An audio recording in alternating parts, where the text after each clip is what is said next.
bête, on avait commencé ici, au milieu de ce petit paragraphe-là. J'ai pris l'intention la sauter Ezek le Chavero. Donc c'est ça l'interdiction de faire des dégâts à son ami, on va dire à son prochain. Et on a dit que tous les dégâts, ils venaient d'un problème d'abord dans la tête. C'est-à-dire le premier dégât, le manque, le premier manque qu'il y a, c'est un manque de fonctionnement de la tête. C'est-à-dire c'est quand le cerveau ne fonctionne pas normalement, ça c'est l'origine de tous les dégâts. Et tous les dégâts, ça va être une conséquence de ça. C'est-à-dire quand la personne, elle a laissé rentrer en elle, dans son cerveau, soit des mauvaises pensées, soit des pensées de sciences qui sont des sciences qui sont extérieures, étrangères à la Torah, c'est sur ça qu'il va y avoir tous les nezakim, c'est-à-dire tous les dégâts qui vont être faits, ils vont être faits à partir de ça. C'est-à-dire que la Sitra Achara, elle va chercher toujours une enclave, une emprise dans la Kedusha, parce que c'est à partir de ça qu'elle vit. Vous voyez en Eretz Israël, ils viennent, ils font des églises, ils font des mosquées, ou ils font des trucs, parce que eux de par eux-mêmes, ils peuvent pas avoir de vitalité. Leur vitalité, c'est de se mettre dans un endroit où il y a la Kedusha et de prendre de là-bas. Pourquoi toutes les religions elles veulent être à Jérusalem? Quel rapport ils ont avec Jérusalem? Ils n'ont aucun rapport avec Jérusalem. Jérusalem, c'est au Ham Israël, le Beth Amikdash, c'est au Ham Israël. Mais seulement, comme c'est l'endroit de la richesse spirituelle, c'est comme vous dites la ruée vers l'or. Les gens ils vont en Amérique et comme on dit, ils croient que c'est l'Amérique, c'est-à-dire ils croient qu'il va aller là-bas, il va faire fortune. Alors ici c'est pareil, c'est-à-dire les gens ils viennent ici parce qu'ils savent que ça se trouve ici. Donc quand ils s'implantent quelque part, les Maasé ils diminuent la Kedusha de l'endroit parce qu'ils sont implantés. Ici ils ont beaucoup de biens, l'église et tout, elle a acheté beaucoup de terrains qui sont autour de David Ameller et ils ont beaucoup de propriétés ici. C'est sûr que toutes ces choses-là, ça diminue la sainteté de Jérusalem parce que c'est des choses qui sont problématiques. Alors maintenant, dans la tête de chacun, c'est pareil. C'est-à-dire que comment il travaille, comment le Yetzirah il travaille d'abord en implantant, en faisant ils font des implantations dans le cerveau de chacun. C'est-à-dire ils essayent de planter dans le cerveau de la personne certaines notions. Et à partir de ces notions-là, que ce soit des mauvaises pensées mamash, c'est-à-dire des pensées de ta'avot ou d'averot qui font rentrer dans le cerveau, ou bien que ce soit toutes sortes de chokhmot chitsoniot, c'est-à-dire toutes des sciences et des concepts qui sont étrangers à la Torah. Ils essayent de rentrer dans le cerveau, de placer ces choses-là.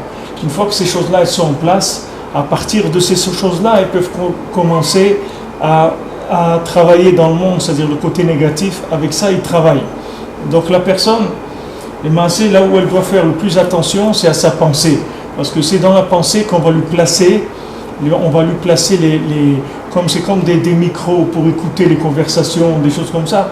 C'est-à-dire dans la pensée, on va lui placer les éléments qui vont après le faire agir de façon négative. Ça va commencer avec la pensée. Alors,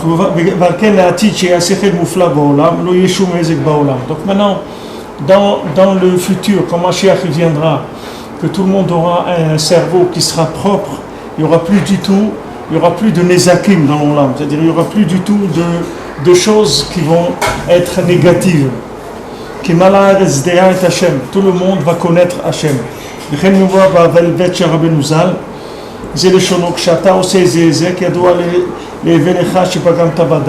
Donc ça, tout ça on l'avait vu la semaine dernière, que quand tu fais quelque chose de négatif, c'est-à-dire quand tu fais du mal à quelqu'un, tu fais quelque chose qui détruit, c'est-à-dire que tu entraînes un dégât, tu fais un dégât, sache que le début de ce dégât, il est dans ta tête, c'est là où tu as commencé à faire le dégât. Après, les Maasé, le dégât, il se fait dans l'action, mais la première chose, elle s'est faite dans la pensée d'abord. נמצא שכל הזקות של ידי פגם הדעת, וזה מרומז היטב במאמר הנ"ל, וכזה כל אחד לשמור מאוד את שכלו במחשבות זרות. שפוגם שכלו חס ושלום, מכניס לשכלו חס ושלום מחשבות זרות, כוחות חיצוניות. Alors si maintenant quelqu'un חס ושלום il rentre dans sa tête, il laisse rentrer des pensées étrangères, des pensées chitzonies, des pensées qui sont des chokhmot chitzoniot, c'est-à-dire des choses qui sont des sciences extérieures, Azaï naaseh chas v'shalom sous sfita de da'ava, ça devient la poussière d'or, menitan makom lechayat kaneh livnot binyano al zeh hasechel hachitzoni. En ce moment-là, les bêtes sauvages, c'est-à-dire tout le côté négatif, il va pouvoir se construire par rapport à cette chose qui s'est implantée dans le cerveau de la personne. Comme des bases, vous voyez des pays qui ont des bases militaires, ils ont des bases militaires, l'OTAN ou je ne sais pas quoi, ils ont des bases militaires dans des pays, soi-disant pour les surveiller, ou alors les Américains ils ont là-bas, les Russes ils ont là-bas, etc. Alors dans le cerveau de chacun c'est pareil, c'est-à-dire les clipotes elles essayent de créer des bases, de faire des bases dans le cerveau de la personne, et à partir de cette base-là, après elles développent des actions négatives. Donc c'est Chayat Kane, ces bêtes sauvages là qui ont planté ils se sont plantés dans le cerveau de la personne, elles abîment l'esprit, et à partir de ça après elles vont faire les dégâts. Maintenant Chayat Kane, ces bêtes sauvages, c'est le principe de Esav et Ishmaël qui sont les sangliers. Comme Rashi il explique dans le Tehillim, Shem Prinat Nachash Akadmoni, qui sont le principe du serpent qui était au début du monde. Shem Rosh Kol Hamazikim Shebaolam, que eux ils sont à la tête de tout ce qui est destructeur, tout ce qui détruit le monde.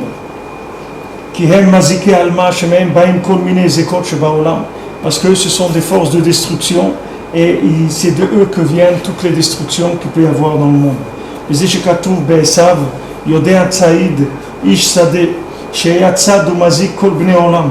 C'est ça ce qui est écrit pour Esav.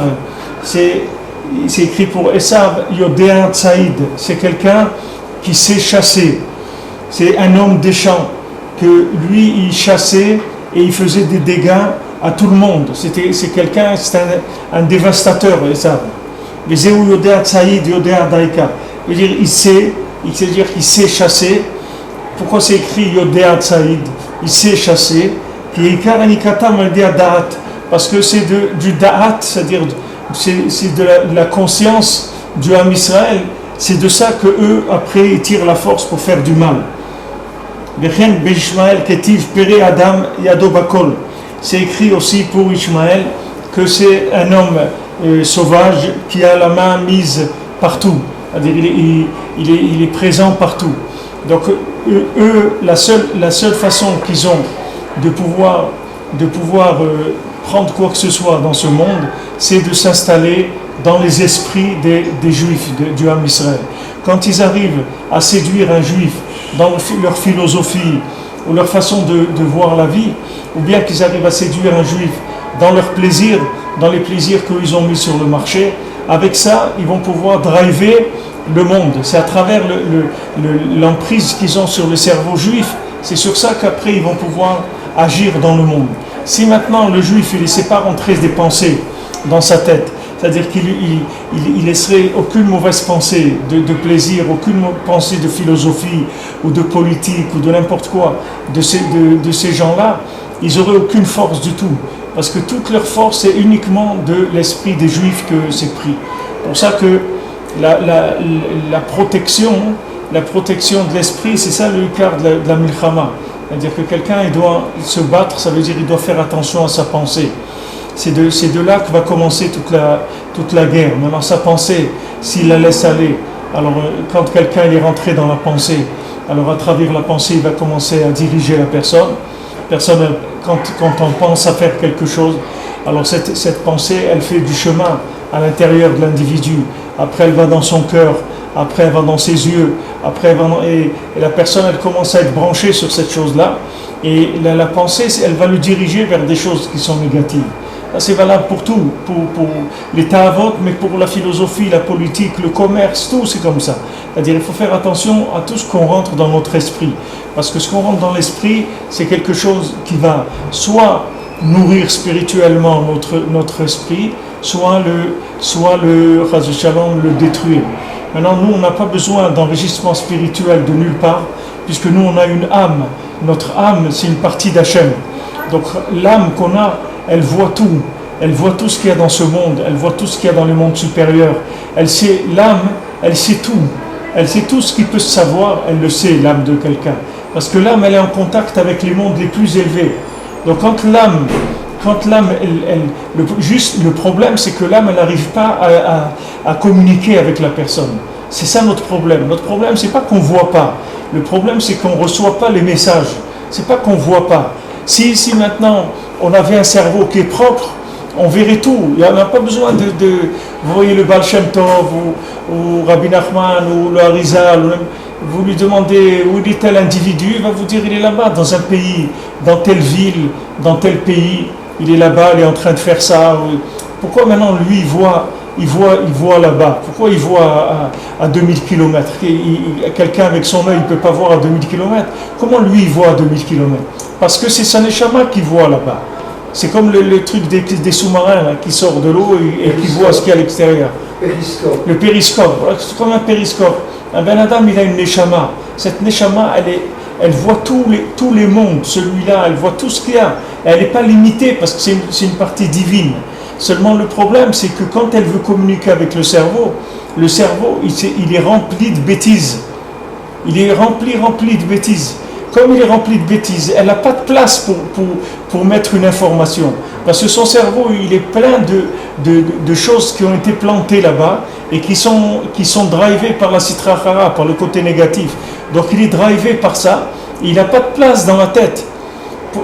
Maintenant, vous voyez, on voit dans la Halachot Shabbat, tellement c'est important de faire attention, de ne pas penser à ses affaires, de ne pas parler de ses affaires, de ne pas courir le Shabbat aussi, de ne pas marcher vite comme on marche dans la semaine. Il faut essayer de se différencier. Maintenant, pourquoi on a besoin de se différencier? En quoi maintenant de marcher doucement le Shabbat au lieu de marcher vite? En quoi ça va me donner de la Kedusha de marcher doucement? De marcher doucement, ça n'amène pas de la Kedusha. Pourquoi maintenant le fait de marcher doucement par rapport à marcher vite, ça change quelque chose? Parce que toute différence qu'on va faire le Shabbat par rapport à la semaine, ça va nous permettre de recevoir des messages de la Neshama. Pourquoi on change nos vêtements? Il faut changer les vêtements au Shabbat. Pourquoi on change des vêtements?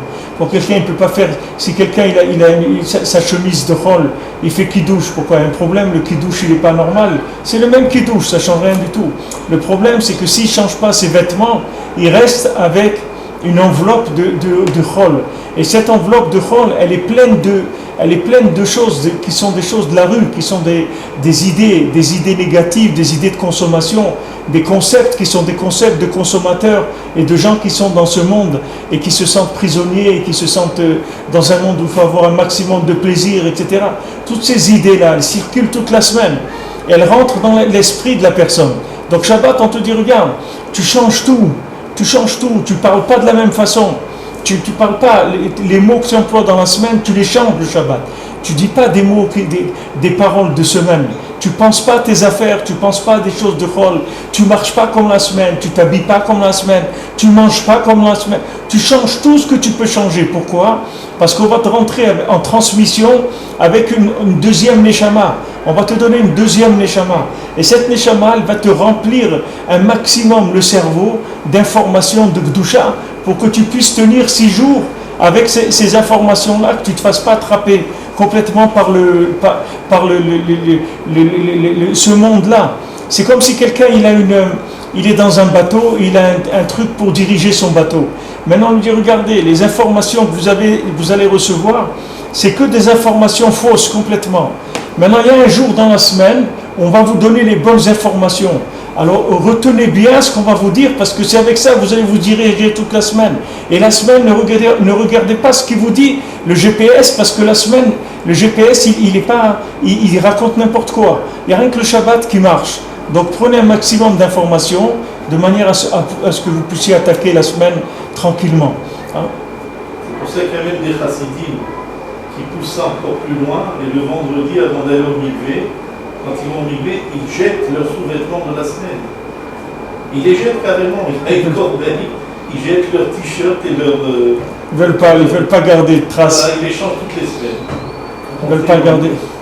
Alors les vêtements, c'est sûr que c'est important d'avoir des vêtements. Il y a des gens, je crois que c'est le Khida. Le Khida, il était makpid qu'il avait des choses que de Shabbat, des vêtements. C'est-à-dire les vêtements qu'il mettait le Shabbat, il ne les était pas dans la semaine. Même les chaussettes, rien. C'est-à-dire qu'il était habillé en vêtements shabbatiques. Les chaussures, les chaussettes, tout c'était que de Shabbat. Pas de Chol.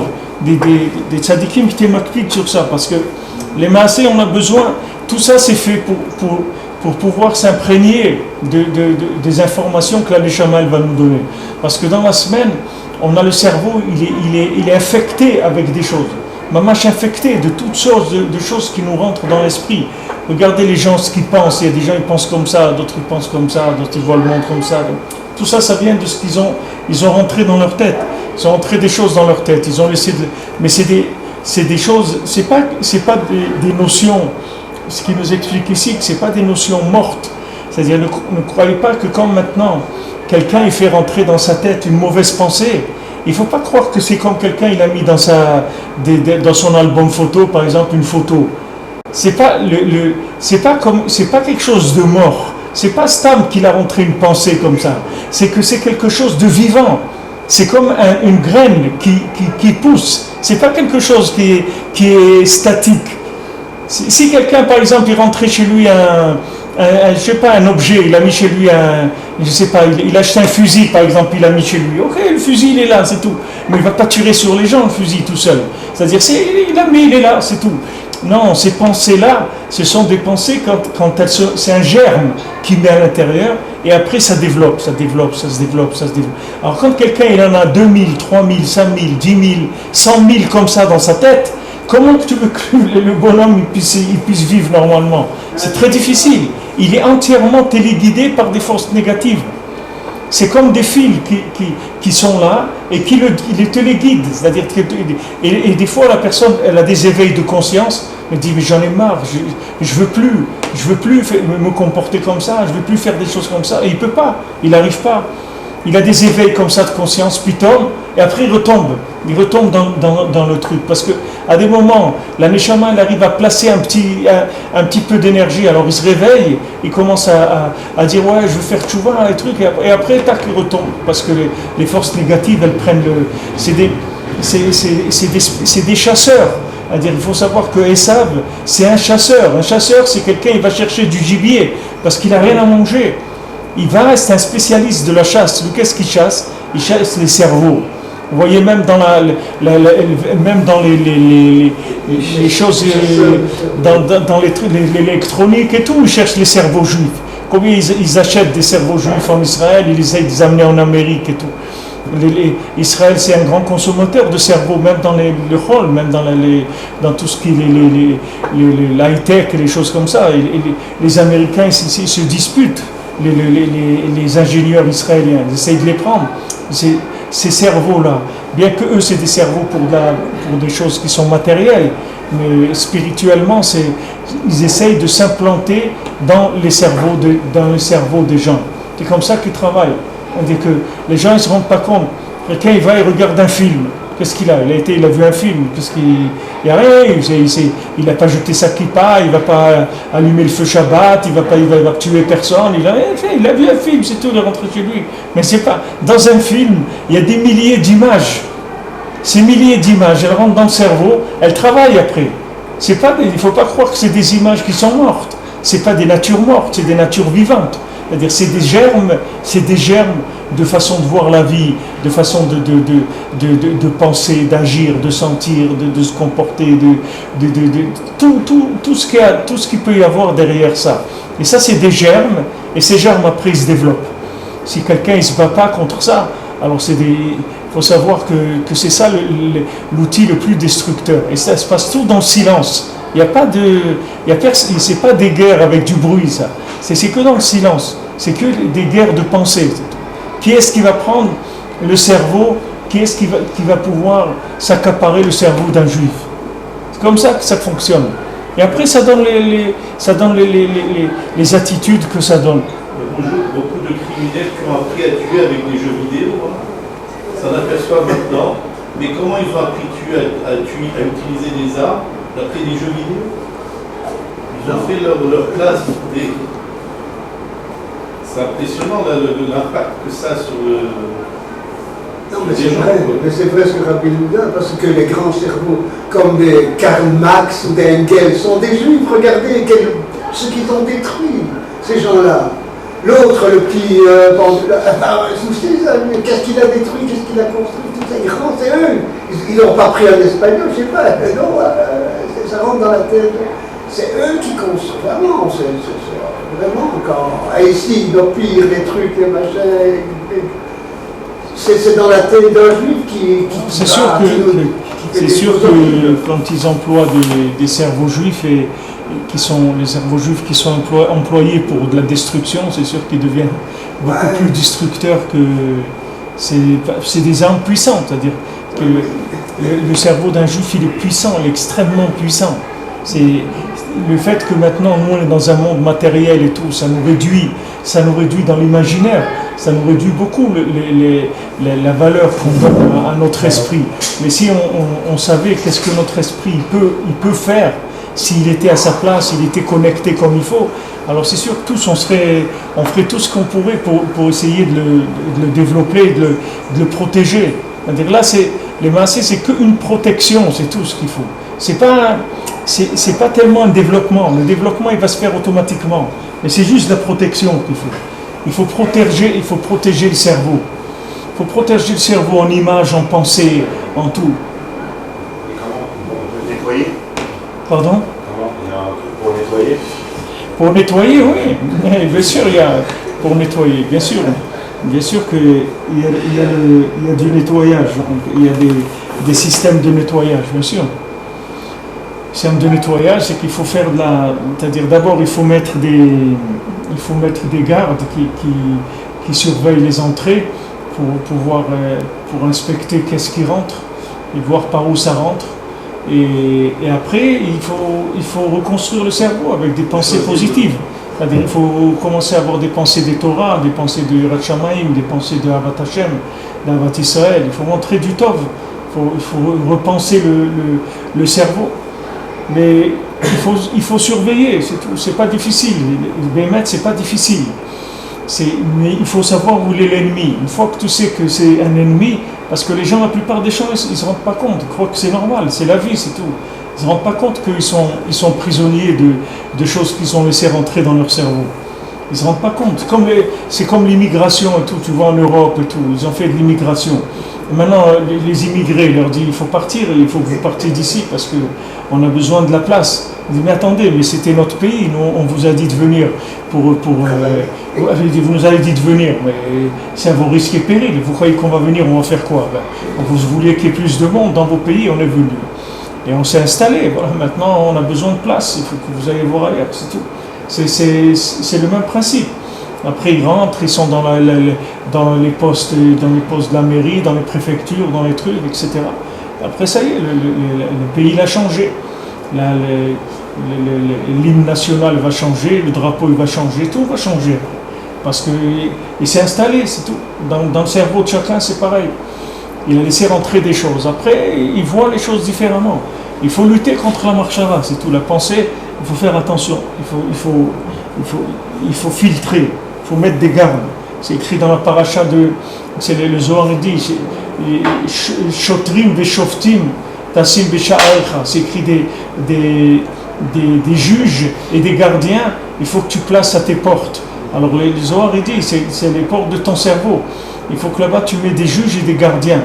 Quand tu as une pensée qui arrive, il faut lui dire d'où tu viens toi, tu veux quoi? Qu'est-ce que tu viens faire là? Tu viens pour m'espionner ou tu viens pourquoi? Il faut surveiller. Comme les entrées, les aéroports, les trucs, ils surveillent les gens qui rentrent. Ils surveillent ce qui rentre dans la tête. Et à partir de ça, ça va se nettoyer. Et rentrer de la Kedusha, au maximum. Parce qu'ils détruisent tout. C'est eux qui ont détruit le Beth Amikdash. Qui est-ce qui a détruit le Beth Amikdash? C'est Esav qui est venu. Qui est-ce qui a détruit le temple? C'est lui, il est venu, il a détruit le temple. Ça a été lui le destructeur. Chez Zekolel Kola et Zekot chez Baolam, que détruire le temple, c'est détruire c'est rentrer la plus grande destruction qui existe dans le monde. כי בשעה שהיה בית המקדש קיים, היו הכל יושבים בשלום והשקט, ושום הזק איש תחת גפנו. Parce que quand le Beth Amikdash il était en place, chacun était assis, chacun était installé dans la paix, dans la tranquillité, sans aucun dégât.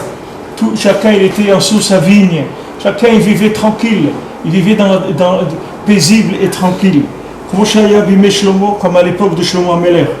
Validé Khurban à Beth Amikdash, grâce à cause de la destruction du Beth Amikdash. Avec des écrans gadol shel Romi, Prinat Esav et Ishmael. Voilà ces grandes villes de Rome, que jusqu'à aujourd'hui on a qui vient ici nous empester la terre d'Israël. De Rome, il vient ici empester la terre d'Israël. Qu'est-ce qu'on a besoin nous d'amener des choses comme ça ici? Jusqu'à aujourd'hui c'est comme ça. Il vient ici dans la Kedusha, d'où ils sont rentrés, ces crars de Romi, c'est Prinat Esav et Ishmael. Qu'est-ce que c'est Romi? Rome, c'est Esav et Ishmael. Les deux ils sont rentrés et ils ont détruit le Beth Amikdash. Et avec ça ils ont détruit toute la richesse et toute l'abondance du Ham Israël. Dire que maintenant eux ils sont venus s'installer.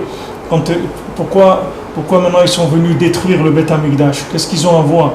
Si maintenant c'était un problème, si le problème du Beth Amikdash c'est un rapport entre nous et Hachem, pourquoi eux ils sont venus se mêler de ça? Comment ça se fait que eux ils sont venus détruire de Begashmiut le Beth Amikdash? Pourquoi matériellement c'est eux qui ont attaqué le temple, qui l'ont détruit? Si maintenant c'est un rapport entre nous et Hachem, Hachem il dit bon, vous avez fait des bêtises, etc. Donc je ne veux plus habiter parmi vous, je détruis ma maison, j'enlève ma maison et c'est tout. Pourquoi c'est eux qui sont venus détruire la maison d'Hachem? Parce que eux, ils ont commencé à détruire la maison d'Hachem quand ils ont commencé à détruire notre cerveau. Ils sont rentrés dans notre tête et après il y a eu la destruction du temple. Parce que la tête de chacun, c'est son temple à lui. Son temple à lui, c'est ce qu'il a dans la tête, c'est avec ça qu'il vit. Maintenant, quand tu prends toutes les têtes de tout le Ham Israël, c'est ça le Beth Amikdash. Quand les têtes du Ham Israël sont en place, alors le Beth Amikdash il se reconstruit. Quand maintenant quand Esav et Ishmael ils ont pris des parties dans le cerveau des Juifs en faisant passer leurs idées, leur façon de voir la vie, leur comportement, etc. Avec ça, ils ont violé. Hein? Ils ont rien pris. C'est Shlomo qui a pris la reine qui a fait. Ils n'ont pas donné de siout. Shlomo qui a pris. Eux, ils ont été créés par rapport à la faute que quelqu'un a fauté en entrant dans son cercle qu'il fallait qu'il fasse comme ça. C'est vrai. Ils n'ont aucune médecine. C'est comme des fois on juge une personne. Quand on juge un juif, par rapport à c'est aussi on fait un ézec à un juif qu'on le juge. C'est par rapport quand on le juge qui va se comporter mal, c'est parce qu'on croit que ce qu'il a dans sa tête, c'est quelque chose qui est concret. En vérité, c'est rien, c'est lui-même qui l'a créé. Oui, mais si tu veux, cette création-là, c'est-à-dire, si tu veux, c'est une guerre. Dans une guerre, il y a deux côtés. Tu ne peux pas dire que la guerre, elle est rien que d'un côté. C'est-à-dire qu'il y a Esav, comme lui c'est un chasseur, d'accord? C'est vrai que le gibier, quand il se fait attraper par le chasseur, c'est que le gibier, il a fait une erreur quelque part. Parce que si le gibier, il était caché là où il doit être, au moment où il doit être et tout, normalement le chasseur, il ne doit pas le trouver. Mais le chasseur, il cherche la moindre faille pour rentrer, tu comprends? Il faut savoir qu'on est dans ce monde, et que dans ce monde-là, il y a des failles. Et lui, Esav, il attend les failles pour entrer dans le cerveau de chacun. Donc il y a les deux côtés. C'est-à-dire que c'est pas... Alors que normalement, Esav, il devrait être là pour t'encourager, que quand il y a une faille, il te dit non. Pourquoi tu vas vers ça? Ne va pas vers là, rentre chez toi, va faire le Shabbat, qu'est-ce que tu viens faire chez nous? Tu n'as rien à faire ici, toi. Toi, tu es un juif, rentre chez toi. D'où il peut arriver à ça? Il peut arriver, pourquoi? Il y a beaucoup qui font ça. Il y a beaucoup qui connaissent la grandeur du Ham Israël. Il y a beaucoup de gens qui connaissent la grandeur du Ham Israël, ils encouragent les juifs à faire la Torah. Il y a beaucoup de gens comme ça, qui savent qu'est-ce que c'est. Il y a des gens qui ont été en Inde, par exemple, et que des prêtres là-bas hindous les ont renvoyés en Israël. On dit, mais tu es juif, tu n'as rien à faire ici, toi. Toi, tu as tout ce qu'il faut. Ne viens pas ici. Ici, c'est pas pour toi. Mais toi, tu as une neshama, tu es un juif, tu as quelque chose d'autre complètement. Tu n'as rien à faire chez nous. Et il y a même chez Esav, il y a des gens comme ça. Normalement, leur attitude, c'est ça. C'est leur intérêt à eux aussi. Parce que eux, ils savent que si le juif il est à sa place, eux, c'est les premiers qui vont profiter. Parce que toute l'abondance du monde, elle va venir. Si le juif il est à sa place, tout le shépha du monde, il va descendre. Et le juif, c'est pas quelqu'un qui cherche à détruire quoi que ce soit. Le juif, c'est un constructeur, c'est un bâtisseur. C'est quelqu'un qui donne, quelqu'un qui aide. Il ne cherche pas à détruire le monde. Le juif, il cherche que à construire, c'est tout. Donc ils ont intérêt, les gens, à investir là-dedans. Mais quand eux, ils ont détruit le Beth Amikdash, ils l'ont détruit d'abord dans la tête de chacun. Après, ils ont détruit. D'abord, ils ont détruit le cerveau. Après, ils sont venus détruire Mamash Begashmiut, c'est-à-dire matériellement. Et quand ils sont venus attaquer le Beth Amikdash et le brûler et faire ce qu'ils ont fait dedans, ça, c'était juste pour montrer que les Maasé, c'est eux qui avaient fait tout ce qu'il fallait pour qu'ils soient détruits. Parce que s'ils étaient venus attaquer, c'est pas une guerre, tu comprends ? C'est pas une guerre entre deux personnes qui viennent et qui font la guerre et le plus fort il gagne. C'est que la guerre, elle est terminée avant de commencer. Avant de commencer la guerre, elle est terminée. C'est-à-dire, ce qui va se passer, c'est déjà réglé. Parce que c'est entre nous et Hachem. Si nous, avec Hachem, on est comme il faut, il n'y a pas besoin de guerre. Les guerres, elles sont réglées déjà. Il n'y a pas besoin de te battre. Tu n'as rien à faire du tout. Hachem, il fait tout pour toi. Mais si maintenant, tu laisses Esav rentrer dans ton cerveau, alors là, ça commence la guerre. Il y a ces guerres-là. Si Esav y rentre trop, la guerre, elle est perdue d'avance. C'est même pas la peine d'essayer de faire la guerre. Parce que c'est perdu. Combien de guerres que Hachem il a dit n'allez pas parce que vous allez perdre. Parce que pour l'instant, il y avait une domination de Esav sur nous quand on est rentré en Eretz Israël. On ne pouvait pas passer par l'endroit de Esav. Esav il a à Seir, c'est la montagne de Seir. C'est à Esav. On n'avait pas le droit de passer là-bas. Mais quand Mashiach il va venir, il va monter. Il va monter là-bas et il va détruire Esav. Mais à l'époque où nous on est rentré en Eretz Israël, on n'avait pas encore la force de... Pourquoi on n'avait pas ? Parce que Esav il était dans notre tête, c'est pour ça qu'on ne pouvait pas se battre contre lui. Si tu le sors de ta tête, c'est comme ça que tu le fais tomber. Si tu ne lui donnes pas à se nourrir de ton cerveau, lui il ne peut rien faire. Lui c'est un chasseur, il n'a pas de quoi manger. Tu caches tout le gibier, il meurt de faim. Au bout d'une semaine il est mort, c'est fini. Lui, il vit il n'a rien, il n'a aucune vitalité. Il va prendre dans les cerveaux du Ham Israël, et c'est là-bas que après la Neshama, il ne peut plus communiquer, etc. Et le juif, il devient mamash un être entièrement esclave de la consommation. C'est comme ça qu'il devient esclave de ce monde. Alors c'est eux qui nous ont au départ, c'est eux qui nous ont fait tomber d'abord dans la pensée, c'est-à-dire notre façon de vivre au Beth Amikdash, elle a été polluée, c'est-à-dire ils sont rentrés, ils ont essayé d'investir les cerveaux des gens et de leur donner un comportement négatif. Une fois qu'il y a eu le comportement négatif au Beth Amikdash, de ça après ils sont venus, ils ont détruit Mamash, Begashmiut. Mamash Begashmiut. Par rapport à ce qu'on a étudié, c'est pas eux qui nous ont fait tomber.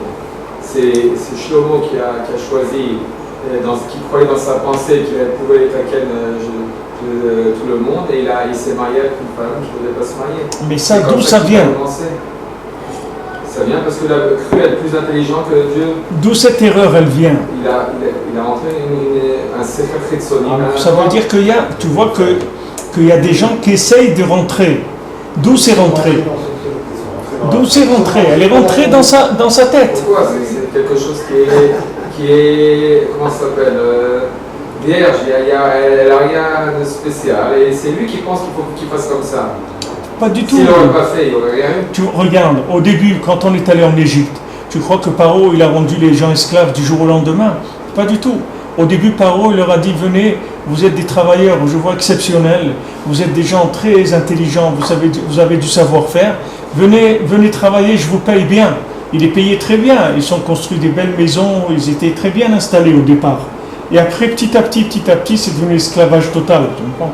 Mais au départ, c'était quelque chose de normal, c'était un rapport normal. Mais il ne fallait pas commencer avec lui. Tu comprends ? Il ne fallait pas commencer. Mais c'est là où ils ont la faiblesse. Ça, c'est pareil. Shlomo, il a laissé rentrer, si tu veux. Il a quelque part, il a on a vu que cette poussière d'or là, c'est, chez les tzadikim, c'est le lien de Dechikat Hasha, c'est-à-dire qu'il n'a pas respecté le temps. Il y avait un temps pour chaque chose, il n'a pas respecté le temps. Pourquoi Shlomo il a pris Bat Paro? Parce qu'il croyait qu'il allait amener Mashiach plus vite.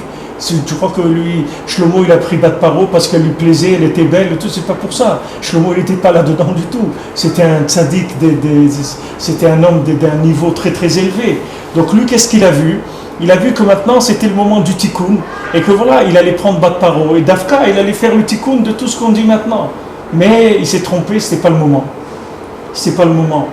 Il fallait demander à Hachem, il fallait dire voilà, moi je vois, d'après ce que je vois, c'est que maintenant la Neshama de la fille de Paro, si je la prends maintenant, avec ça je vais pouvoir réparer tout le côté qu'on a vu de Bat Paro, c'est-à-dire tout le côté de l'imagination, etc. Et ça y est, on en a fini avec ce monde, la vérité elle va se révéler. Il aurait demandé à Hachem lui aurait dit non, c'est pas le moment, pour l'instant tu restes tranquille. Mais il n'a pas demandé. Il a foncé, il a avancé. Comme Yosef, comme je vous ai dit qu'il a été à Dothan. Il devait aller à Shrem, et il a dit, bon, mes frères, où ils sont? On a dit, ils sont partis plus loin, ils sont à Dothan. Il n'aurait pas dû aller à Dothan. Il a dû s'arrêter à Shrem. Alors, à chaque fois que les tzadikim, ils ont été plus loin, chez eux, c'est ça le problème. La clipa de Esav, chez un tzadik, c'est ça. La clipa de Esav, il pousse les gens. Yaakov, il a résisté à Esav. Il lui a dit non, moi je te suis pas. Moi j'ai une femme, des enfants, un troupeau. Moi je vais les régler la melacha. Moi je vais avec le rythme du travail. Moi je peux pas aller plus vite que ça. Et lui, Esav, il pousse. Il pousse parce qu'il sait que s'il te pousse, c'est comme ça qu'il va t'attraper. Il te pousse à aller plus vite que la musique, plus vite que ce que tu peux. Et quand il te pousse à aller plus vite, alors là, une fois que tu es rentré dans une notion de temps que tu maîtrises plus, à ce moment-là, il t'attrape. C'est comme ça que que Shlomo il est tombé. Mais Shlomo il est tombé. C'est pas maintenant que c'est lui qui est responsable de tout. Il y a une guerre, c'est-à-dire des deux côtés. La guerre elle est de deux côtés. Il essaye de s'habiller chez les tzadikim, il s'habille en mitzvot. Il dit voilà, si tu fais ça, Mashiach il va venir tout de suite. Rabbeinu il commence le Sefer de Amidot, dans le Sefer Amidot, dans la Gdama du Sefer Amidot, du livre du Aleph Bet, Rabbeinu raconte un maasé là-bas. Il dit que voilà, il y avait un Rav qui avait une fille et qu'il a marié avec un Talmid Chacham, et ce Talmid Chacham, c'était un grand tzaddik aussi. Et il étudiait il avait un ange qui venait du ciel pour étudier avec lui toutes les nuits. Toutes les nuits, il étudiait avec un malach, un ange qui venait du ciel.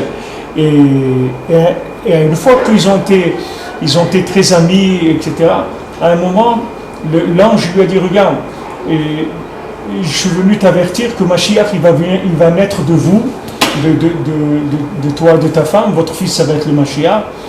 Et pour ça, il va falloir que tu aies des rapports interdits avec ta femme. Mais c'est spécial parce que c'est un cas spécial, parce que c'est le Mashiach qui doit naître de vous, etc. Alors lui le Rav, il a dit ça à sa femme. Il a dit à sa femme, il a dit, regarde, voilà ce qui se passe et tout. L'ange qui vient, il m'a dit ça et ça. Alors elle a dit, je vais demander à mon père. Alors elle a demandé à son père, qui était un grand tzaddik. Il lui a dit, regarde, il faut que tu vas dire à ton mari qu'il regarde sur le front de l'ange, il y a des lettres. S'il voit que les lettres du nom d'Hachem, Yudke Vavke, elles sont éteintes, ça veut dire que c'est un ange qui vient du côté négatif. Et voilà, je vais te donner des protections pour pas qu'il lui fasse du mal. Et s'il voit que les lettres du nom d'Hachem elles sont allumées, ça veut dire que c'est un ange qui vient de la Gdusha. Alors lui, il a vu que les lettres elles étaient éteintes, et il a compris que c'était un ange du côté négatif, et il s'est débarrassé de lui. Et après, de ça, Rabbeinu l'a dit, mais nous, toutes les lettres, parce que le Sefer Amidot, ça s'appelle le livre de l'Aleph Bet, c'est-à-dire des lettres. Il a dit, chez nous, toutes les lettres, elles brillent. Et Rabbeinu n'a donné que des lettres qui sont brillantes. Ça veut dire que tous les conseils qu'il a donnés, c'est des conseils qui sont que avec la Gdusha. Alors ça, c'est pareil. Voilà, regarde, tu vois un rave qui étudie avec un ange un ange tous les soirs, qu'est-ce qu'il étudiait avec lui? Il n'étudiait pas avec lui, il jouait pas au poker avec lui, il étudiait de la Torah. C'est-à-dire que c'était un tzaddik qui étudiait la Torah avec un ange tous les soirs, des mois et des années. Je vois qu'ils deviennent vraiment copains, et après il a essayé de lui rentrer quelque chose pour le détruire. Mais nous, c'est la même chose. Tu ne sais pas par où ça vient. Tu ne sais pas de quel côté ça vient. Tu ne peux pas savoir. Toi, tu dois aller dans les chemins d'Hachem, Betmimout, c'est tout. C'est la tzaddik qui te dit de faire, tu fais Betmimout. Mais il faut savoir que c'est une guerre. Ils sont là et ils attendent pour rentrer dans le cerveau de chacun. Et chez les tzaddikim, ils essayent de rentrer par des mitzvot. Ils essayent de faire croire à la personne que Mashiach il va venir, ou que c'est bien que Mashiach il vienne maintenant, ou qu'il fasse telle chose pour accélérer.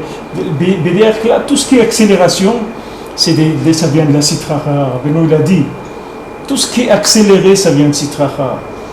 Dès que quelqu'un dit vite, il faut signer tout de suite, parce que j'ai plusieurs personnes, dès que quelqu'un te dit ça, il faut que tu arrêtes la vente tout de suite. Tout de suite, tu dis, maintenant que tu me dis ça, c'est sûr que je vais pas le faire. Maintenant, je vais attendre et plus que ce que j'avais prévu. Je t'avais dit que je te donne une réponse dans 3 jours, maintenant je te donnerai une réponse dans 3 semaines. Et si tu trouves un acheteur, vas-y, la brioute. Et le contraire, quand tu vois que quand tu veux te rapprocher de la Gdoucha, on vient te faire t'empêcher, etc. Alors là, il faut que tu saches que là, ils ont fait un voyage des femmes là, pour l'Akba Omer. Il faut voir, les gens, ils ont téléphoné. Il faut voir qu'est-ce qu'ils ont raconté à ma femme. Ma femme, elle avait peur. Elle me dit, mais je crois qu'on va annuler le voyage. Je dis, mais pourquoi? Elle me dit, mais regarde, quelqu'un m'a téléphoné. Il m'a dit qu'ils prennent les gens à Odessa, ils les sortent des voitures, leur coupent les mains et les pieds et ils les jettent dans... Je dis, mais arrête, mais où tu vas? Où tu vas? Arrête tout. J'ai dit, vas-y, il n'y a pas de problème, tu peux y aller.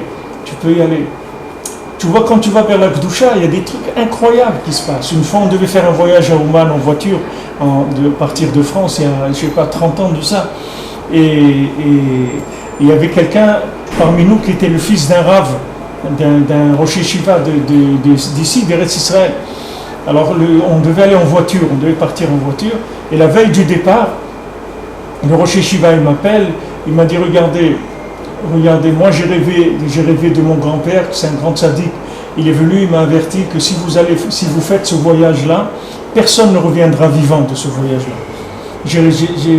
Il est venu du Olam Haemet pour m'avertir de ça. Alors quand il m'a dit ça, je lui ai dit, regardez, Kvodarav, je m'excuse, mais jusqu'à maintenant, j'avais un doute si on allait partir ou pas. Mais si maintenant, le Yetzirah, il fait que même votre grand-père, il se dérange de Olam Haemet et des rêves et des trucs comme ça veut dire vraiment que c'est une embrouille totale, cette histoire-là, et on va partir, et Bezrat Hashem, vous allez voir, on va aller, et on va revenir, et tout se passera très bien et tout. Et Bezrat Hashem, ça a été comme ça que ça a été. Parce que, il y a, si tu veux, de l'autre côté aussi, il y a de l'exagération, des fois c'est trop. Et ça, il utilise des moyens qui sont tellement importants que lui-même, il dévoile son mensonge. Rabbi Nathan, il dit que le mensonge, il a besoin de vérité. Et plus le mensonge il est grand, et plus il a besoin d'une grande vérité. Alors il dit qu'à un moment, le mensonge va être tellement grand, qu'il va utiliser une tellement grande vérité, que les gens ils vont voir la vérité, ils vont voir que c'est du mensonge. Parce que la vérité, elle va être trop forte. Elle est trop exagérée. Mais sache que c'est une guerre, c'est une guerre de pensée. Et les médias, c'est des choses terribles pour remplir le cerveau des gens. Les médias, c'est terrible. C'est quelque chose qui empoisonne le cerveau des gens. D'ailleurs, regarde, les gens ils pensent que ce qu'il y a dans les médias, c'est tout. Regarde les gens ce qu'ils pensent sur tous les problèmes qu'il y a dans le monde, c'est ce qui est diffusé dans les médias. C'est ça que les gens ils ont dans leur tête. Il n'y a pas des gens qui ont des idées personnelles. Tous les gens ils pensent en général tout ce qui se voit à la télé ou qui s'écoute à la radio, c'est tout. Eux, il faut savoir que c'est eux qui ont détruit le Beth Amikdash et c'est eux qui continuent à le détruire. Parce que chaque jour qu'il n'est pas construit, c'est comme s'il était détruit. C'est-à-dire qu'il travaille, il ne faut pas croire que c'est une guerre. Tu vois ici, il veut lui donner le kever de David Ameler et tout. Regarde, les gens ils sont là-bas jour et nuit en train de faire des télim, en train de faire des choses pour pas qu'il lui donne. C'est quoi de donner le kever de David Ameler à la Vodazara? On a vu ça. C'est-à-dire, quel rapport? La tombe de David Ameler avec l'idolâtrie. David Ameler, c'est un juif, oui, c'est un roi juif. Ça c'est clair. Il n'a rien à voir avec rien du tout, aucune Avodah Zarah du monde. C'est quoi mais regarde, ça mange c'est des choses qui rongent parce qu'ils sont dans le cerveau des dirigeants. Alors ils essayent de prendre sans arrêt, de prendre plus de place. Qui a Bet Hamikdash, Sham Hayu Kalul Kol HaAshirut Dikdusha Shel Israël. Parce que dans le Bet Hamikdash, là-bas il y avait toute la richesse du Ham Israël. Pourquoi il te dit ça ici? Parce qu'on parle ici du vol. On est en train de parler du Nézek, du vol. Tu vois que Esav, c'est un voleur. Esav, c'est un voleur, mais il commence par voler le cerveau des gens. C'est par là qu'il commence. Donc au Bet Hamikdash, il y avait toute la richesse de la Gdusha, de Gdusha du Ham Israël. Prinat Zahav et Kesef Unchoshet. Il y avait de l'or, de l'argent, du cuivre. Bavanim Tovot Shayu Bet Hamikdash. Il y avait dans le Bet Hamikdash des pierres précieuses. Les kelim chez le Bet Hamikdash, et les kelim là-bas, tous les ustensiles du Bet Hamikdash. Chez Kolze ou Prinat Hashirut Dikdusha, que tout ça c'est la richesse de la Gdusha. Ou Misham Aya Yotze Hashpa'a Hashirut le Kol Israël. Et de là-bas, ça venait toute la richesse du Ham Israël. Chacun il était riche grâce à cette richesse qui se trouvait dans la maison d'Hachem. Ve'em aledé chez Rivu, Ve'ziku et Bet Hamikdash. Et eux, par le fait qu'ils ont détruit, ils ont abîmé le Bet Hamikdash. Avec ça, ils ont tout abîmé. Qui met Az, En Shalom Veshalva, Vidgavru Chaz Shalom, Mazike Alma. Qu'après, depuis ce moment-là, il n'y a plus de paix, il n'y a plus de tranquillité. Et eux, ils sont renforcés, Chaz Shalom, les Mazike Alma, les destructeurs du monde. Nimsa, Shekol Mine Ezekot Baim Chaz Shalom, Alede Prinat Chayat Kane. C'est-à-dire que toutes les destructions du monde, elles viennent de ces sangliers-là. Krach Gadol Shel Romi. De cette ville de Rome, c'est-à-dire de cet endroit de la Sitracha, Shemit Gavrin Beyotzim Nazik Chaz Shalom, qu'ils se renforcent et ils sortent pour être Mazik Chaz Shalom. Alideb Gam Asechel Kanal, par le fait qu'ils rentrent dans l'esprit de chacun. Des Prinat Yarad Gavriel Venaatz Kane, comme c'est écrit que Gabriel est descendu et il a planté un roseau dans le Yam HaChokhma, dans l'océan de la sagesse. Balken Alideb Gam Asechel Baim Kol Mineze. C'est pour ça que toutes les destructions commencent par la destruction d'abord de la pensée, l'attaque de la pensée. Essayer d'attaquer la pensée des gens. Aujourd'hui que les médias rentrent dans les maisons par tous les moyens possibles, que ce soit des journaux gratuits, avant qu'il y ait l'internet et tout, il y avait des journaux gratuits. Il y avait dans chaque département en France, il y avait le journal, le 75, le 69, le 73, c'était des journaux gratuits, qui mettaient gratuits dans les boîtes aux lettres, tu avais ces journaux-là. Après, ça commençait des choses plus sophistiquées. Après, il y a l'Internet avec des trucs qui rentrent ils t'envoient des pubs qui sortent au milieu comme ça de ton ordinateur, des trucs qui viennent sans arrêt. C'est-à-dire, tu vois qu'ils essayent de rentrer dans la tête des gens. C'est ça leur travail, c'est de rentrer dans la tête. Et après, après, ça se développe. C'est pour ça que l'homme, il est mu'ad le'olam, c'est-à-dire l'homme, il est jamais quelqu'un de propre, c'est-à-dire on le soupçonne toujours de pouvoir faire du mal. Parce que l'homme, c'est le da'at, c'est la conscience d'Hachem. Et ça, c'est ça la limite, la délimitation de l'homme. Comment un homme, il s'appelle un homme? S'il a une conscience de la présence divine. Plus quelqu'un il a conscience de l'existence d'Hachem et de la présence d'Hachem dans le vécu de tous les jours, de chaque seconde, et plus ça s'appelle un homme. Chez Ishmor Da'ato Vesichlo, qu'il doit garder sa conscience et son esprit. Vazaï Bevada Lozik. Et à ce moment-là, c'est sûr qu'il fera de mal à personne. Si quelqu'un il fait attention à son cerveau, qu'il garde son cerveau, il ne détruira personne.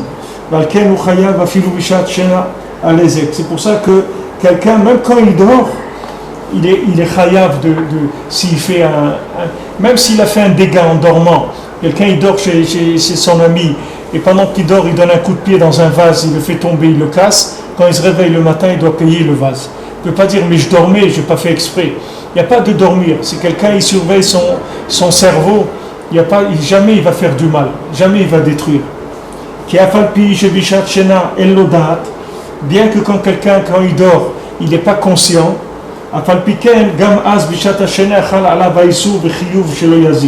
Même quand quelqu'un il dort, il a l'obligation de ne pas faire de mal. Parce que même quand quelqu'un dort, bien qu'à ce moment-là il est inconscient, Afal piken az amochin baim betoch emuna. À ce moment-là, quand il dort, son esprit rentre dans la emuna, comme on avait vu. Val yedeze amochin mitrachim mitrazkim. Par le fait qu'il rentre dans la emuna, son esprit se renouvelle, il se renforce. Alken hashena hinaichal amochin. C'est pour ça que le sommeil, c'est un repos pour l'esprit. Nimsa shadraba. Au contraire, bishat shena amochin mitrachim yoter. Au moment où quelqu'un dort, son esprit il est encore plus puissant que quand il est réveillé, parce que son esprit il rentre dans la emuna et se renouvelle là-bas. Valken mishu adam vedaato shlema ve'yeshlo emuna beshlemut. Et celui qui est un homme et qui a une conscience parfaite et qui a une emuna parfaite, azay bevadal lo yavo lidei nizek afilu bishat shena. Alors c'est sûr qu'il ne fera jamais de mal, même quand il est endormi. O koshu shogeg, ou bien quand il fait pas exprès. Quand il dit j'ai pas fait exprès, c'est aussi comme s'il était endormi. Il n'a pas fait attention. Quelqu'un dit il n'a pas fait attention, donc ça veut dire qu'il est endormi. Il dit même quand quelqu'un ne fait pas attention, il faut savoir que même dans cette situation il est endormi, il est inattentif. Même là-bas c'est son esprit qui agit. Parce qu'à ce moment-là, quand il est endormi, son esprit rentre dans la emuna. Et il se renouvelle encore plus. Le sommeil, c'est quelque chose qui renforce le cerveau. Donc quand quelqu'un il dit j'ai fait un dégât en dormant, ou j'ai fait quelque chose, j'ai fait tomber quelque chose sans faire exprès, il n'y a pas qu'il n'a pas fait exprès. Il n'a pas fait exprès dans sa conscience de maintenant, mais dans son esprit, c'est sûr qu'il a fait exprès. C'est-à-dire que c'est avec son esprit qu'il a fait cette chose-là. Même maintenant s'il est endormi, ou s'il était inconscient, il n'a pas fait attention. Mais lui, l'origine de ce problème-là, il est dans son esprit. Et au contraire, quand il est endormi, il y a un côté où il est encore plus responsable que quand il est réveillé. Parce que quand il est endormi, il a son esprit qui est supposé être dans des lieux où il prend encore plus d'énergie pour protéger le monde, pour se protéger et protéger le monde.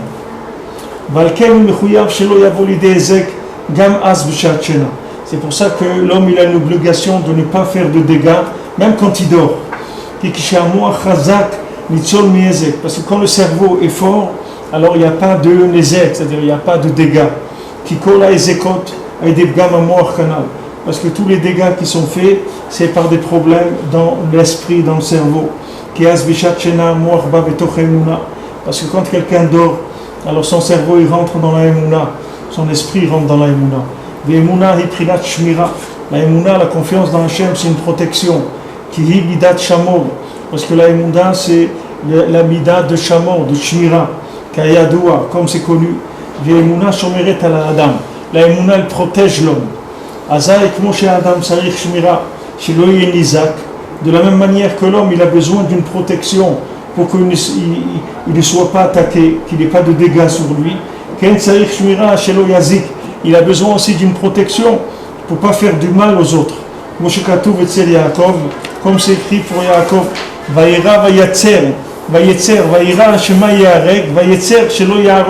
c'est écrit, il craignait de ne pas être tué, et il craignait aussi de ne pas tuer. Il ne voulait pas venir à tuer quelqu'un.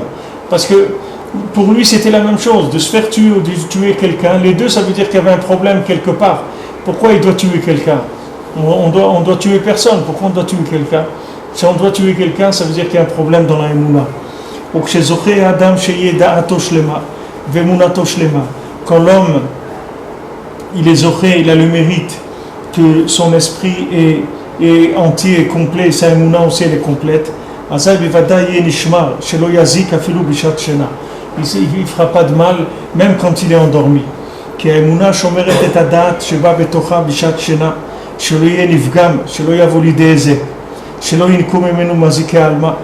Parce que la emuna, elle garde, elle protège la conscience qui rentre en elle au moment du sommeil. On a dit que quand on dort, l'esprit rentre dans la emuna. Et à ce moment-là, l'esprit, il n'est pas abîmé et il n'arriverait pas à faire des dégâts. Et la sitra chara, elle ne pourra pas profiter de son esprit. Et elle ne pourra pas tirer de l'énergie du cerveau de la personne.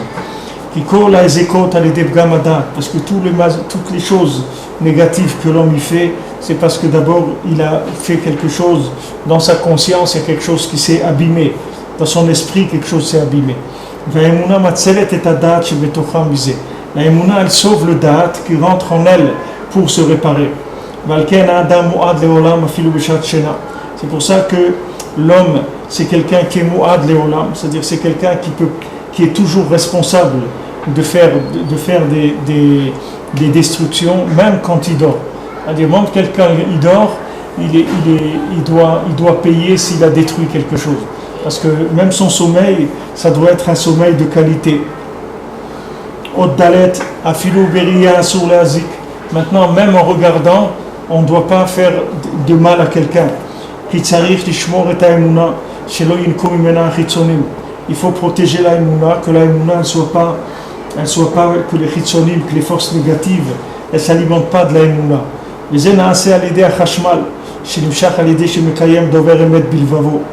Et ça se fait par le chashmal, comme on l'a vu plusieurs fois dans la Torah, que le chashmal, c'est ce vêtement-là de lumière qui protège que la émouna ne glisse pas vers du mensonge. Et ça, ce vêtement de chashmal, il se fabrique par le fait qu'on dit la vérité dans son cœur, c'est-à-dire on va d'après la vérité du cœur.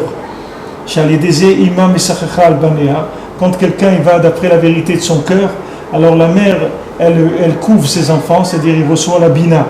Moi je me vois chambre de Mahamar. On voit dans le Mahamar, c'est-à-dire on reçoit la bina, c'est-à-dire la bina, c'est la possibilité de trouver la vérité dans le mensonge, la possibilité de trouver la lumière dans l'obscurité.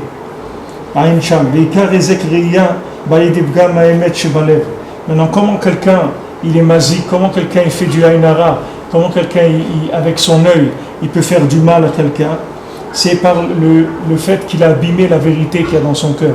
C'est-à-dire il ne va pas d'après la vérité de son cœur. Parce que tout le problème du haïnara, c'est par la jalousie, par le désir qu'il y a dans le cœur. Sha'ayin roa va aller tromed, l'œil voit et le cœur désire. Et par le fait que son œil, il est tsar, c'est-à-dire que ça lui fait du mal de voir que l'autre il a quelque chose, parce qu'il a de la jalousie et du désir dans son cœur. C'est ça qui fait que le ra'in,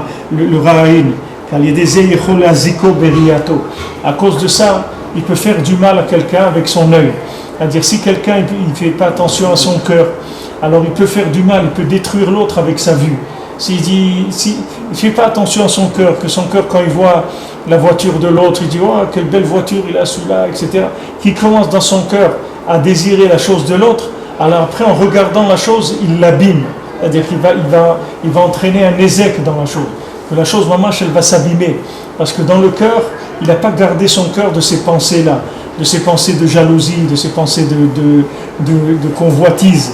Voilà, c'est la convoitise de ce qui appartient à l'autre.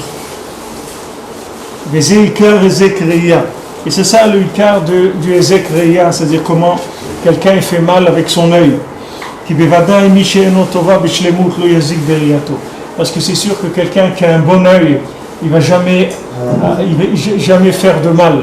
C'est pour ça que dans la Mishnah, ils discutent entre lev tov, ve'ayin tova, c'est-à-dire un bon cœur et plutôt un cœur bon, ou bien un œil qui est bon.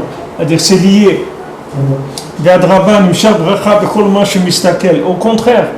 Au contraire, quelqu'un qui a un bon œil, quand on lui montre ce qu'on a, ça donne la bracha dans ce qu'on a. Au contraire, c'est le contraire.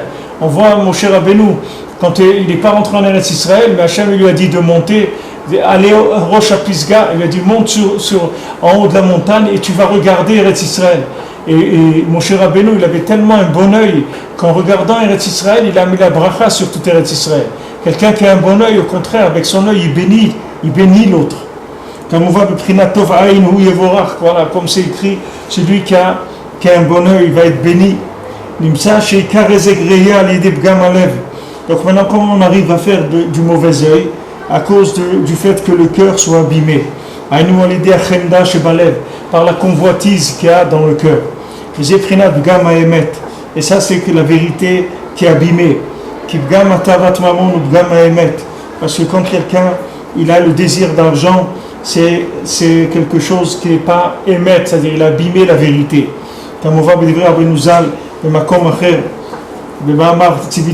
Comme c'est écrit dans la Torah 23. Quand quelqu'un il désire, il a le désir de l'argent, ça vient du Bgam Haemet, qu'il n'y a pas de vérité. La vérité, elle est abîmée. Quand quelqu'un il a le désir de l'argent, il a la convoitise de ce qui appartient à l'autre, ou Meshane Haemet, alors qu'est-ce qu'il va faire? Il va changer la vérité. Qui Meshane Sidre Bereshit, parce qu'il change l'ordre de Bereshit. Il va changer l'ordre de Bereshit. Kefi Seder Maase Bereshit, Shebara Hashem Itbarach, Vesider Akol Al Mekomo, Magia Al Pizeh Aseder Amiti, Shiel Zazé Mamon Kach Vekach Velazé Kach Vekach. Parce que d'après le Maase Bereshit, c'est-à-dire d'après la construction, d'après le début du monde, Maase Bereshit, c'est ça qui fait que chacun il a sa parnassa comme il a. C'est-à-dire ça vient de Maase Bereshit, c'est-à-dire que pourquoi Hachem il donne qu'un tel il a 1 milliard, l'autre il a 1 million, l'autre il lui manque 1000, l'autre il a 5000. Ça fait partie de la bria. C'est comme si vous prenez un arbre fruitier, un arbre il donne des pommes, l'autre il donne ça, un arbre il est fort, un arbre il est moins fort. Il y a des montagnes, il y a des plaines, il y a des crevasses, il y a des endroits chauds. C'est le seder de la bria, c'est le seder de Bereshit. C'est-à-dire que chacun ce qu'il a, c'est ce qu'il lui a dit à l'autre d'Hachem, c'est Hachem qui lui donne ça. Donc maintenant, quand quelqu'un il enguille l'autre, quand il a la convoitise de ce qui appartient à l'autre, ça veut dire qu'il vient maintenant comme s'il rentre et il dit quelque part, il dit ouais mais moi ça me plaît pas ici, pourquoi c'est comme ça, moi aussi je veux comme celui-là.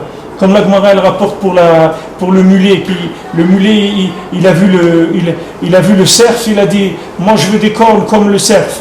Alors il dit moi les oreilles que j'ai ça me plaît pas, je veux des cornes comme le cerf. Alors on lui a dit viens, alors on lui a coupé les oreilles. Alors lui il croyait qu'on lui a coupé les oreilles pour lui mettre des cornes comme le cerf. Alors après on l'a laissé comme ça sans les oreilles. Il a dit mais pourquoi vous m'avez coupé les oreilles? Il a dit mais ça, toi maintenant tu as dit que les oreilles ça te plaît pas. Toi tu veux des cornes pour le cerf, mais tu n'es pas un cerf toi. Alors tes oreilles puisqu'elles ne te plaisent pas, on te les a enlevées, c'est tout. C'est-à-dire celui qui convoitise ce qui appartient à l'autre, même ce qui lui revient à lui, il le perd. Même ce qu'on doit lui donner à lui, il le perd. Parce qu'il n'est pas content du céder de la bria. Quelqu'un n'est pas content, il me mesure 1m70, il voulait mesurer 1m90. Mais c'est comme ça, c'est tout. Tu fais ce que tu veux, ça ne va rien changer. Hachem, il est un céder dans le monde. Hachem, il sait pourquoi il fait ça. Il y a une organisation, tout est organisé. Donc quand quelqu'un convoitise, il a une convoitise pour ce qui appartient à l'herbe, et bien c'est ce qu'il veut lui, c'est changer le céder du monde. Comme on voit les Korach, c'est ça qu'il voulait. Il a dit à Moshe, mais pourquoi tu viens plaider pour l'homme Israël, pourquoi tu veux, etc. Mais les Chachamim disent qu'ils voulaient détruire le monde, les Korach. C'est-à-dire qu'il n'était pas content de l'organisation du monde telle qu'elle était faite. Il voulait autre chose. Qui a kon al piseder Maaseh Bereshit. C'est tout d'après ce qui est écrit dans le Maaseh Bereshit. C'est comme ça qu'il est le céder du monde. C'est pour ça que vous voyez, il y a tous ces problèmes avec Eretz Israël, parce que Eretz Israël, c'est mamash le début du céder du monde. Quand Bereshit bara Elokim, quand Rashi dit, quand maintenant ils vont vous dire l'istim atem, quand ils vont venir vous dire que vous êtes des voleurs, alors vous allez leur dire koach maasa vigid laamo, la tête laem nachalat goim, la force de ses actes, il a dit à son peuple pour leur donner l'héritage des nations. C'est-à-dire tout le inyan du Maaseh Bereshit, il est talouille, le céder du monde, il est talouille dans la Yerusha d'Eretz Israël. C'est-à-dire que le début de tout l'ordre du monde, il est dans le fait que le Ham Israël, il est sur la terre d'Israël et il est Béchalom sur la terre d'Israël. C'est de ça que dépend tout le céder du monde. C'est le début du monde. S'il y a ça, tout le monde y tourne à l'endroit. Et s'il n'y a pas ça, tout le monde tourne à l'envers. C'est la base de la création du monde. Ça commence avec ça. כמו שאמרו חז"ל, איבאי דרך ובעלמא, ואפשר דברית ושעתה דמזונה. Et comme écrit dans la Gemara Tanit, Iba'it de'ichruv alma, que tu veux que le monde soit détruit, ve'efshar de'ivrit, ve'sha'ata de'mzona, et peut-être qu'il sera construit au moment où il y a de la nourriture. Qu'est-ce que ça veut dire?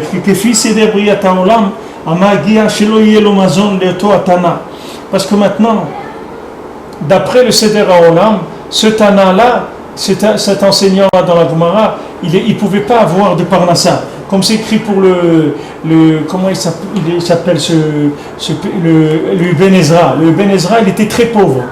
Alors, tout ce qu'il faisait, il était pauvre. Une fois, il a dit, il va faire comment on dit, croque-mort. Il a dit, puisque maintenant il y a des morts, alors il va faire des cercueils. Alors le Satan, il est venu lui dire, regarde, si tu n'arrêtes pas ça, je te tue à toi, parce que comme toi, tu ne dois pas avoir de parnassa, mais je ne peux plus tuer les gens, et les gens, ils ne meurent plus. Et il a été voir le Rambam, parce qu'il était des contemporains du Rambam, le Ben Ezra, et il lui a dit, voilà, je suis malade et tout. Et le Rambam, il lui a écrit sur un papier, il lui a dit, ta maladie, c'est que tu n'as pas de parnassa. Tu ne peux pas avoir de parnassa. C'était comme ça, c'était son idéal. Alors il dit ici qu'il y avait un Tana, qu'il ne devait pas avoir de nourriture. Nimsak, Shechad Rotsi Bechomet Shel Chavero, Zeprinat Sheker, Sherotsi Leshanot Haemet. Donc maintenant, quand quelqu'un il veut changer, ça veut dire il veut faire un autre émet. Ce émet, ça ne lui plaît pas, il en veut un autre.